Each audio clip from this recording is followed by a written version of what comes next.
Ever wondered why Zeus was such a Casanova? Or why Narcissus couldn't resist his own reflection? Welcome to a mind-bending journey into the psyche of the most influential Greek mythological figures. Today we're taking a plunge into a world where gods and goddesses aren't just divine beings, but complex characters with their own quirks, desires, and fears. From the thunderbolt-wielding Zeus to the love-struck Aphrodite, each of these characters presents a rich tapestry of emotions and motivations that rival any modern-day drama. We're going to delve into these personalities using the lens of psychoanalysis to unravel their deepest secrets. We'll explore the daddy issues of Zeus, the Oedipal complex of Aphrodite, and the selfie culture of ancient Greece through the story of Narcissus. So if you've ever been intrigued by the capricious nature of Hermes, the rebellious spirit of Prometheus, or the transformative journey of Persephone, you're in for a treat. Stick around, because we're about to dive into the minds of the Greek gods. Ever heard of a Freudian slip? Well, how about a Freudian thunderbolt? Now that's a twist, isn't it? But let's not get ahead of ourselves. Let's take a step back and remind ourselves who Freud was. Sigmund Freud, the father of psychoanalysis, had a knack for delving into the human mind. His theories often revolved around the subconscious and how our deepest desires influenced our actions. Now imagine applying those theories to Greek mythology. Hilarious, right? Picture Zeus, the almighty king of gods, lying on a couch, pouring his heart out to Freud. Or maybe Hermes the trickster, trying to outsmart Freud with his wit and charm. And let's not forget Narcissus, the self-obsessed. Would he even notice Freud sitting across him? But don't worry, we won't leave you hanging with these amusing mental images. We will dive deeper into the psyche of these characters. Now, let's apply these theories to our first character, Zeus, the king of the gods. Zeus, the king of the gods, had a bit of a wandering eye, shall we say. This thunderbolt Casanova was renowned for his numerous affairs, both divine and mortal. From his escapades, we can draw parallels to Freud's theories of libido, the driving force behind all human behavior. Zeus's domineering nature and his relentless pursuit of, well, pretty much everyone, may be indicative of an inflated ego and an insatiable ID. This titan of a god seemed to have a voracious appetite for conquests, proving that even for a deity, the struggle between primal desires and societal norms is real. So, was Zeus just a divine playboy, or was he a godly manifestation of Freud's theories? Maybe he was just a god with too much time on his hands. Either way, his marital track record was, to put it mildly, less than stellar. Next up, we have Aphrodite, the goddess of love and mother issues.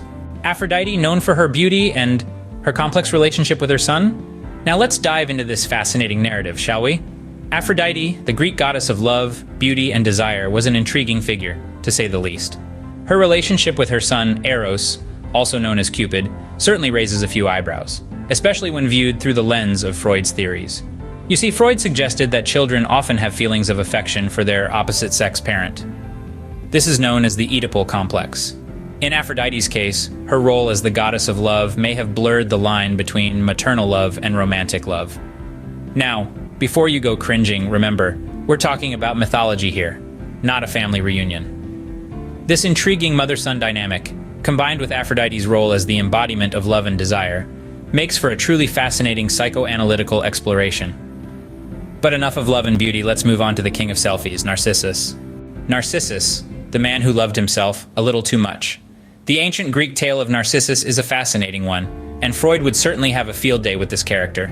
Picture this, a handsome youth, so infatuated with his own reflection that he pines away beside a pool of water, unable to tear himself away. Now, if that's not an early case of narcissism, I don't know what is. Freud's theory of narcissism revolves around self-love and self-obsession, where the ego takes center stage and everyone else is left in the wings. Narcissus, our original selfie king, was so caught up in his own image that he forgot about the world around him. A word of advice, though. Don't get too attached to your own reflection. It didn't end well for Narcissus, and it's unlikely to end well for you either. Now, from a man who loved himself too much to a woman who was loved too much, let's move on to Medusa. Medusa turned into a monster because she was too beautiful? Yes, you heard it right. In the world of Greek mythology, beauty could be your downfall. But let's delve deeper. In the narrative of Medusa, we see a classic Freudian defense mechanism at play. Medusa was a gorgeous maiden who, due to no fault of her own, became the object of Poseidon's lust. Athena, in a fit of jealousy, turned her into a monstrous gorgon. But was this really about beauty? Or was it about power, control, and unbridled rage? Freud would likely argue that Medusa's transformation is a symbol of repressed anger and the fear of femininity. Turned into a monster, she was feared and avoided, but she also gained a formidable power, the ability to turn people into stone with a single glance. A tragic tale, but also a story of transformation. From victim to victor, Medusa is a testament to the resilience of the human, or rather, Gorgon, spirit. Next up, we have Hades, the god of the underworld who just might be misunderstood. So, there you have it, folks. A deep dive into the minds of Greek gods. We've journeyed through the labyrinth of the subconscious, threading the needle between myth and psychology. We've started with a crash course in psychoanalysis and mythology, establishing the Freudian and Jungian lenses through which we've examined these fascinating characters. Zeus, the almighty king of gods, revealed his daddy issues, reflecting the power struggles and generational conflicts that persist in our own society. Aphrodite, the goddess of love, was not just a symbol of beauty and desire, but also a figure encapsulating the Oedipal complex, showcasing the blurred lines between love and lust. Then we met Narcissus, the original selfie king, a reflection of our own culture's obsession with self-image.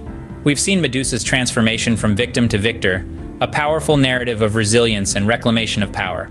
Hades, the misunderstood god of the underworld, showed us that even in darkness, there's depth and complexity.